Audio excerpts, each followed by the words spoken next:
संदीप देशपांडे आपल्या सोबत जोडले गेलेले आहेत। संदीपजी, नेमकं काय घडलंय? महेश जाधवांनी आरोप केलाय की अमित ठाकरेंनी त्यांना मारहाण केली। हे मुळात असं आहे की या महेश जाधवच्या अनेक तक्रारी गेले अनेक दिवस अमित ठाकरेंकडे येत होत्या।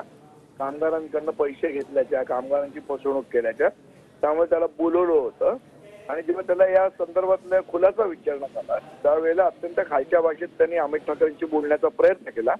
त्यामुळे आजूबाजूला जे कामगार होते, जे महाराष्ट्र सैनिक होते, त्यांचं संताप अनावर झालं आणि त्या पद्धतीची प्रतिक्रिया ती आलेली आहे। संदीपजी यांनी असं म्हटलं की ते आता हॉस्पिटलमध्ये सध्या ऍडमिट आहेत। त्याचबरोबर त्यांनी असं म्हटलं महाराष्ट्र मनसेला जय महाराष्ट्र आणि कामगारांसाठी आपण लढत राहणार। पैसे खाण्याची कामं यांची होती आणि ते त्यांना थांबवण्यात आलं, तो राग आहे त्यांना। ते कसले काम करताय?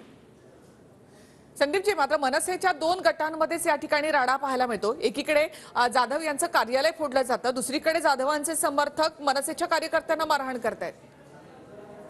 मला माहित नाही नेमका काय तिथे प्रकार झालाय, मी माहिती घेऊन त्याच्याबद्दल बोलेन।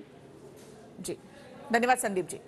तर मनसेचे नेते संदीप देशपांडे आपल्याशी बोलत होते। अर्थात मनसेतून या संघटनेची हकालपट्टी करण्यात आल्याचं त्यांनी म्हटलेलं आहे। महेश